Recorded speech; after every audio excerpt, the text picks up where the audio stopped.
Assalamualaikum warahmatullahi wabarakatuh. Perkenalkan, nama saya Friska Diliansari dari Prodi Keperawatan Belitung. Saya ingin menjelaskan tentang falsafah dan paradigma keperawatan.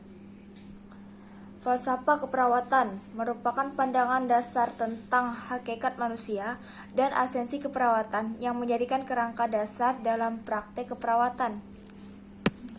Falsafah keperawatan mengkaji penyebab dan hukum-hukum yang mendasari realitas serta keingetahuan tentang gambaran sesuatu yang lebih berdasarkan pada alasan logis daripada metode empiris.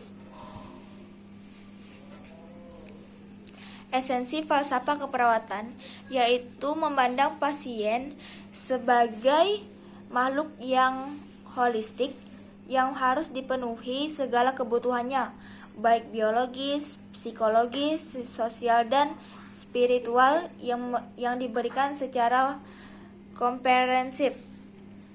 Pelayanan keperawatan secara langsung dengan memperhatikan aspek kemanusiaan. Setiap pasien berhak mendapatkan perawatan tanpa membedakan suku, kepercayaan, status sosial, agama, dan ekonomi. Keperawatan merupakan bagian integral dari sistem pelayanan keperawatan, menjadikan pasien sebagai mitra yang aktif. Falsafah keilmuan harus menunjukkan bagaimana pengetahuan ilmiah sebenarnya dapat diaplikasikan yang kemudian menghasilkan pengetahuan alam semesta. Dalam hal ini, pengetahuan keperawatan sehingga falsafah keperawatan adalah keyakinan dasar tentang pengetahuan keperawatan yang mengandung pokok pemahaman biologis manusia dan perilakunya dalam keadaan sehat dan sakit, terutama berfokus pada respon mereka terhadap situasi. Contoh dari falsafah keperawatan menurut Roy. Misalnya, Roy memiliki 8 falsafah, 4 berdasarkan falsafah prinsip humanisme, dan 4 berdasarkan prinsip falsafah veritivili. Falsafah humanisme atau kemanusiaan mengenali manusia dan sisi subjektif manusia dan pengalamannya sebagai pusat rasa ingin tahu dan rasa menghargai.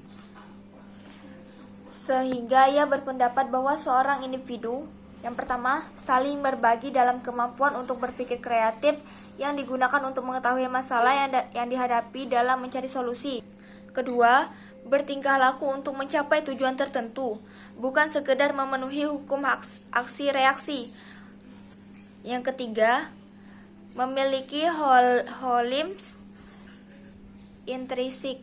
Yang keempat, berjuang untuk mempertahankan integritas dan memahami kebutuhan untuk memiliki hubungan dengan orang lain. Berarti, kebenaran yang bermaksud mengungkapkan keyakinan Roy bahwa ada hal yang benar absolut. Ia mendefinisikan veritivity sebagai prinsip alamiah manusia yang mempertegas tujuan umum keberadaan manusia. Ada 4 falsafah yang berdasarkan prinsip veritivity adalah sebagai berikut. Yang pertama, tujuan eksistensi manusia. Yang kedua, gabungan dari beberapa tujuan peradaban manusia. Dan yang ketiga, aktivitas dan kreativitas untuk kebaikan-kebaikan umum. Paradigma keperawatan itu menurut Masterman tahun 1970 adalah pandangan fundamental tentang persoalan dalam suatu cabang ilmu pengetahuan. Paradigma keperawatan menurut Gafar 1997 adalah cara pandang yang mendasar atau cara kita melihat, memikirkan, memberi makna, menyikapi dan memilih tindakan terhadap berbagai fenomena yang ada dalam keperawatan. Dengan demikian, paradigma keperawatan berfungsi sebagai acuan atau dasar dalam melaksanakan praktik keperawatan yang bersifat profesional. Dari saya, bila ada kesalahan, saya mohon maaf. Wabillahi taufiq wal hidayah. Wassalamualaikum warahmatullahi wabarakatuh.